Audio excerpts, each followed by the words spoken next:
या सगळ्या संदर्भात मराठा समाजाच्या प्रश्नाचे अभ्यासक बाळासाहेब सराट यांनी काय प्रतिक्रिया दिली ती देखील जाणून घेऊयात। पुतळे पाडून किंवा ह्या सगळ्यातनं प्रश्न सुटणार आहेत का जे तुम्ही फेस करताय सध्या?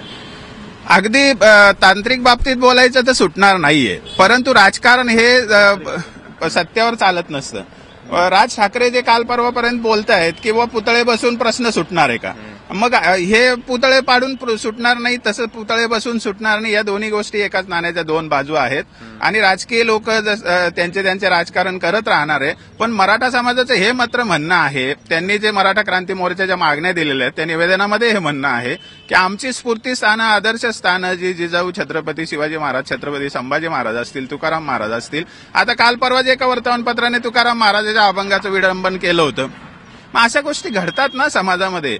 तर हे का घडतात? कारण सरकार हे जे भाजपचं आलेलं आहे हे पेशवाई पुरस्कृत सरकार असल्यासारखं काम करतं आणि त्यामुळे बहुजन समाजाला असं अशांततेचं वातावरण निर्माण होत राहतं।